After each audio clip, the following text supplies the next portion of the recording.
I'm Jennifer Walsh, 31, a nurse practitioner from Orlando, Florida, and I never thought that my husband's desperate attempt to frame me for running a drug operation from our condo would lead to the discovery of his actual methamphetamine laboratory hidden in our building's storage unit.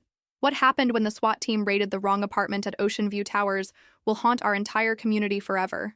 It was a steamy Tuesday morning in August, the kind where Orlando's humidity hits you like a wall the moment you step outside, and I was getting ready for my shift at Orlando General Hospital when everything in my carefully organized life exploded. I'd been a nurse practitioner for 6 years, working primarily in the emergency department, dealing with everything from heart attacks to overdoses. I thought I'd seen the worst of what people could do to each other. I was wrong. My husband Ryan and I lived on the 14th floor of Ocean View Towers, a luxury high-rise condominium complex in downtown Orlando with panoramic views of Lake Eola. We'd bought our 2-bedroom unit 3 years ago when both our careers were thriving. Ryan as a pharmaceutical sales representative and me climbing the ladder at one of Orlando's premier medical centers. But success, I learned, can mask a lot of problems. And Ryan had been hiding more problems than I could have ever imagined. The morning everything changed started like any other. I was in our kitchen, preparing my usual coffee and checking my schedule on my tablet, when I heard loud voices in the hallway outside our unit. Living in a luxury building, you get used to a certain level of peace and quiet, so raised voices at 7 in the morning were unusual. "Ma'am, we have reports of suspicious activity coming from Unit 1407, I heard someone say through our door. "We need to ask you some questions." Unit 1407 was our apartment. My heart rate spiked as I approached the peephole. Standing in the hallway were 2 police officers and Mrs. Chen, our building manager, along with several neighbors I recognized from the elevator. I opened the door, still in my scrubs, holding my coffee mug. "Officers? Is there a problem?" The taller officer, Detective Rodriguez, according to his badge, looked me up and down with the kind of suspicion that made my skin crawl. "Are you Jennifer Walsh?" "Yes, that's me." "Ma'am, we've received multiple reports about suspicious activity in your unit. Unusual chemical smells, people coming and going at odd hours, packages being delivered constantly. We need to search your apartment."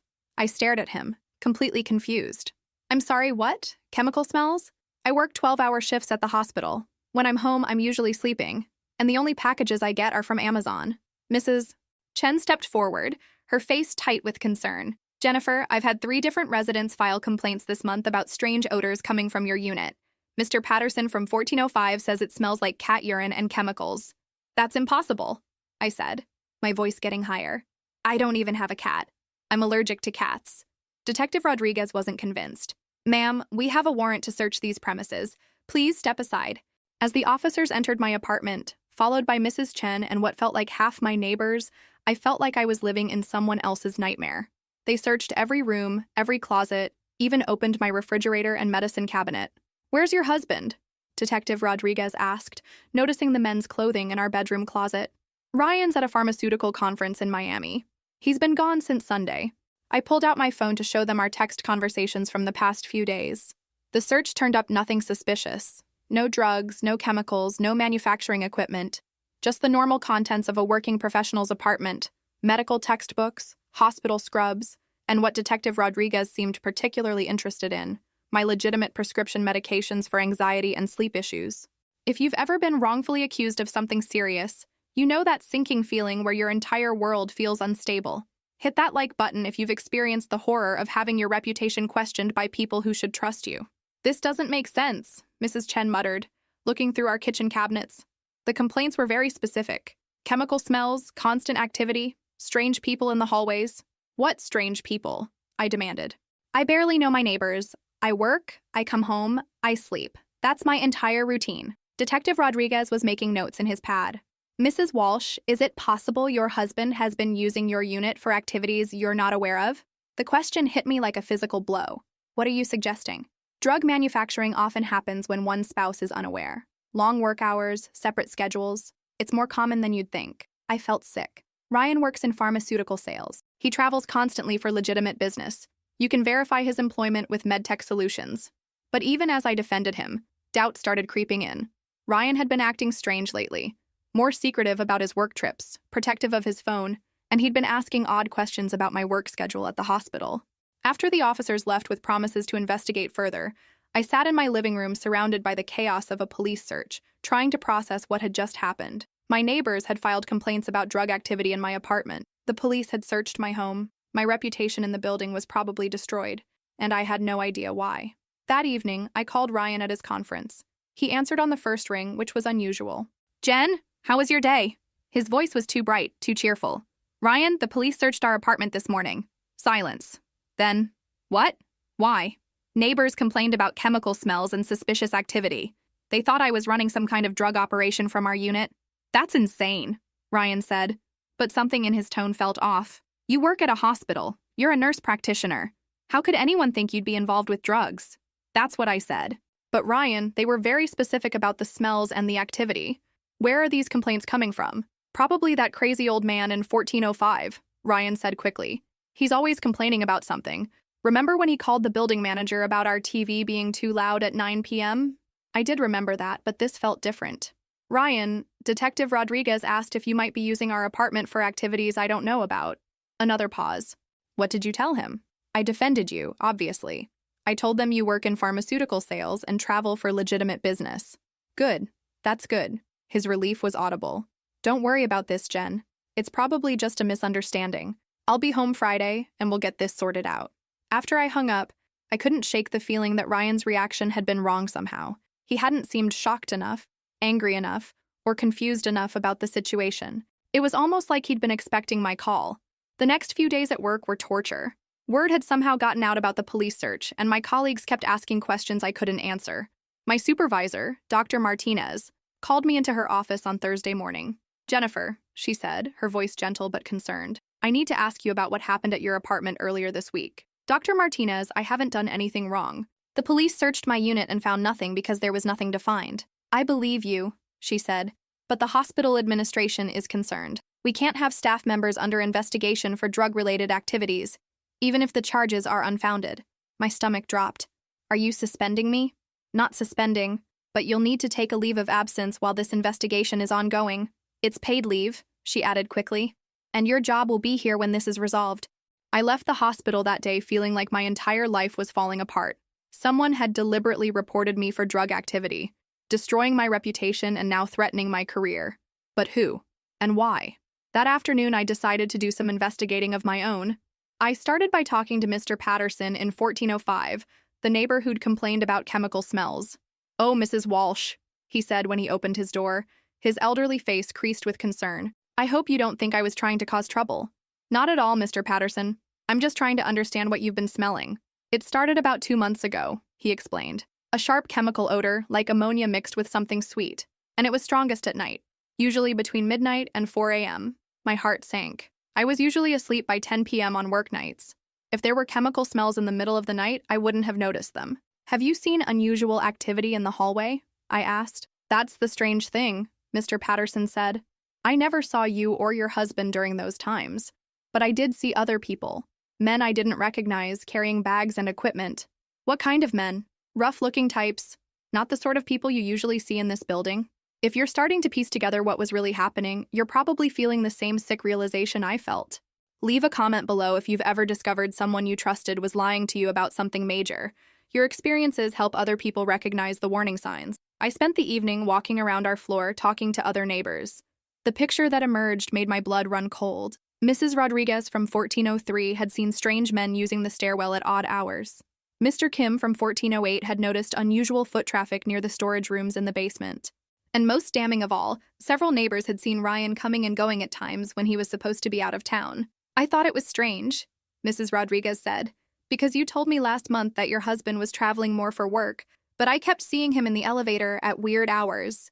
That night, I couldn't sleep. I kept thinking about Ryan's reaction to my phone call, the neighbors' observations, and the specific nature of the complaints.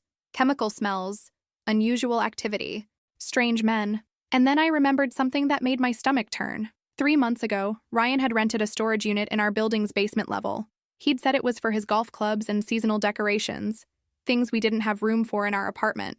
I'd never actually seen this storage unit. Friday evening, Ryan came home from his conference in Miami, acting like nothing had happened. He walked through our front door with his usual smile, carrying his travel bag and a bouquet of flowers. "For my beautiful wife," he said, kissing my cheek. "I'm sorry you had to deal with that police nonsense while I was away."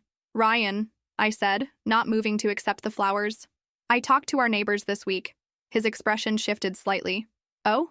They've been seeing strange men in our hallway. They've been smelling chemical odors at night. And several people have seen you in the building when you were supposed to be out of town. Ryan set down his travel bag slowly. Jen, what are you getting at? I think you've been lying to me about your business trips. That's ridiculous. Then let's go look at the storage unit you rented. The color drained from Ryan's face. What storage unit? The one you rented 3 months ago for your golf clubs. I crossed my arms. The one you pay for with our joint checking account. I saw the monthly charges, Ryan. He was quiet for a long moment, staring at the flowers in his hand. When he looked up, his expression was completely different. Cold, calculating. You don't want to go down to that storage unit, Jennifer. Why not? Because some things are better left alone. The threat in his voice made my skin crawl. This wasn't the man I'd married 4 years ago. This was someone I didn't recognize at all. Ryan, what's in the storage unit? Nothing that concerns you. Nothing that concerns me? My voice was getting louder. The police searched our apartment because of chemical smells coming from somewhere in this building. My career is on hold because of drug allegations. My neighbors think I'm a criminal. How does this not concern me? Ryan sat down heavily on our couch, still holding the wilted flowers. Jen, you need to trust me on this. There are some things happening that are bigger than both of us. What kind of things? Business things. Complicated business things that you don't understand. I stared at him, and suddenly everything clicked into place. The pharmaceutical sales job that took him away for days at a time, but never seemed to result in big commissions. The cash payments he sometimes brought home that he claimed were expense reimbursements. His detailed knowledge of chemical compounds and laboratory equipment. Oh my God, I whispered. You're manufacturing drugs. Ryan's face went completely blank. That's a very serious accusation, Jennifer. That's why the neighbors are complaining about chemical smells. That's why there are strange men in our building. That's why the police got reports about drug activity. I felt like I was going to throw up. You're running a meth lab, aren't you? You need to calm down. Calm down? I screamed. You're manufacturing methamphetamine in our building, and you let the police think it was me. Ryan stood up abruptly, the flowers falling to the floor. You don't know what you're talking about. Then prove it. Let's go to the storage unit right now and prove me wrong. We're not going anywhere. That's when I realized I was in danger. Ryan wasn't just a drug manufacturer. He was someone who'd been willing to let his wife take the blame for his crimes. Someone who'd been perfectly happy to let me lose my job and my reputation to protect himself. I backed toward the kitchen, where I'd left my purse containing my phone. Ryan, I'm calling the police. No, you're not. He moved faster than I expected, grabbing my wrist before I could reach my purse. His grip was tight enough to hurt, and I saw something in his eyes I'd never seen before. Desperation. Let go of me. Jen, you need to listen to me very carefully. There are people involved in this business who don't care that you're innocent. If you call the police, if you cause problems, they'll assume you know everything, and they'll handle you the way they handle problems. Are you threatening me? I'm trying to protect you. I twisted out of his grip and grabbed my phone. By letting me take the blame for your crimes? I never meant for it to go this far, Ryan said, his voice breaking. The neighbors started complaining, and I thought if I just redirected their suspicions away from the storage area, you told them it was coming from our apartment. I had to. The operation is too big to shut down now. We're talking about serious money, Jen. Enough to pay off all our debts, buy a house, start over somewhere else. I was already dialing 911 when Ryan lunged for my phone. We struggled for a moment before I broke free and locked myself in our bedroom. 911, what's your emergency? My name is Jennifer Walsh, and I need to report a methamphetamine laboratory, I said, my voice shaking. It's in the storage unit of my building, and my husband is involved. If you've ever had to choose between protecting someone you love and doing what's right, you understand how impossible that decision feels. Hit the subscribe button if you believe that sometimes the people closest to us are the ones capable of the biggest betrayals. The response was immediate. Within 20 minutes, our building was surrounded by police cars, DEA agents, and a hazmat team. Ryan had barricaded himself in our living room, but he wasn't going anywhere. Detective Rodriguez, the same officer who'd searched our apartment earlier that week, knocked on our bedroom door. Mrs. Walsh? It's Detective Rodriguez. Are you safe? I opened the door, and he immediately saw the bruises on my wrist where Ryan had grabbed me. He's been manufacturing drugs in the storage unit, I said. I think he's the one who called in the complaints about our apartment to throw you off his trail. We're going to search the storage area now, Detective Rodriguez said. But first, we need to get your husband into custody. The next hour was chaos. Ryan eventually surrendered when it became clear he had no way out. As they led him away in handcuffs, he kept shouting that I'd ruined everything, that I didn't understand what I was doing. The DEA agents found exactly what I feared in Storage Unit B47, a fully functional methamphetamine laboratory, complete with cooking equipment, chemical precursors, and approximately 30 pounds of finished product, with a street value of over $500,000. Mrs. Walsh, Agent Martinez from the DEA, explained, "This is one of the most sophisticated operations we've seen in a residential building. Your husband wasn't just cooking small batches. This was industrial-scale production. How long has this been going on?" Based on the equipment and the wear patterns, probably 8 to 10 months. He's been using his pharmaceutical sales connections to obtain precursor chemicals legally, then manufacturing the drugs in your building's storage area. The investigation revealed that Ryan had been running the operation with 2 partners, Marcus Johnson and David Chen. No relation to Mrs. Chen, our building manager. Both men had extensive criminal records for drug manufacturing and distribution. Ryan had been using his legitimate pharmaceutical job as a cover, traveling to different cities to set up distribution networks while his partners handled the day-to-day manufacturing in Orlando. The storage unit had been perfect, climate-controlled, private access, and located in a luxury building where no one would suspect criminal activity. But the chemical processes involved in making methamphetamine produce distinctive odors that can't be completely contained. When neighbors started complaining, Ryan had panicked and tried to shift blame to our apartment. He actually called our tip line himself, Detective Rodriguez told me later. "Gave us your name and specific allegations about drug activity in Unit 1407. He thought if we searched your apartment and found nothing, we'd assume the neighbors were mistaken and stop investigating. Instead, you kept investigating because the complaints continued." Exactly. The smells didn't go away just because we searched your apartment. The federal charges against Ryan were extensive: manufacturing methamphetamine, distribution of controlled substances, money laundering, filing false police reports, and domestic violence for his assault on me. His partners faced similar charges. During the trial, more details emerged about Ryan's double life. The pharmaceutical conferences he'd been attending were actually meetings with distributors in Miami, Atlanta, and Tampa. The extra income I'd thought came from sales commissions was actually drug money. Even our luxury apartment had been purchased partially with proceeds from his criminal enterprise. Ryan's defense attorney tried to argue that I must have known about the operation, given that we shared finances and lived in the same building. But the prosecution had phone recordings of Ryan specifically discussing ways to keep me in the dark about his activities. "She works 12-hour shifts," Ryan's voice said on one recorded call with his partners. "She's never here when we're moving product. And she's so focused on her hospital job, she doesn't pay attention to anything else." Hearing my own husband describe how he'd been manipulating and deceiving me was almost worse than learning about the drugs. He'd studied my schedule, my personality, my blind spots, and used all of it to facilitate his crimes while keeping me as an unwitting alibi. The jury deliberated for less than 3 hours. Ryan was sentenced to 15 years in federal prison. His partners received similar sentences. All 3 men were ordered to pay restitution to our condominium association for contamination cleanup and property damage. The meth lab had left our building's basement level uninhabitable. The cleanup process took 6 months and cost over $200,000. Several residents, including myself, had to relocate temporarily, while hazmat teams removed contaminated materials and decontaminated the affected areas. I moved out of Ocean View Towers permanently. Living in the same building where my husband had been poisoning the air my neighbors breathed felt impossible. I found a small house in Winter Park about 20 minutes from downtown Orlando and started rebuilding my life from scratch. The hospital administration lifted my suspension once Ryan's conviction made it clear I'd been completely unaware of his criminal activities. Dr. Martinez actually apologized for doubting me. "Jennifer," she said, "I've worked in emergency medicine for 20 years, and I've seen how drug operations destroy families. But I've never seen someone manipulated the way you were. Returning to work was difficult at first. Some colleagues treated me differently, like I was somehow contaminated by association with Ryan's crimes. But most of my coworkers were supportive, especially once they understood that I'd been the one to call the police and report the lab. The emotional recovery was harder than the professional one. I started seeing a therapist who specialized in trauma and betrayal. Dr. Sarah Kim helped me understand that what I'd experienced wasn't just a marriage ending. It was a form of psychological abuse. Ryan systematically deceived you about fundamental aspects of your life together, Dr. Kim explained. He put your safety, your career, and your freedom at risk without your knowledge or consent. That's a profound violation of trust. I'd trusted Ryan completely. I'd never questioned his business trips, never doubted his explanations about extra income, never suspected that the man sharing my bed was literally poisoning our neighborhood for profit. The hardest part was accepting that I'd missed so many warning signs. Ryan's secretiveness about his work, his reluctance to let me meet his colleagues, his detailed knowledge of chemistry and laboratory equipment that went far beyond what a pharmaceutical sales rep would need.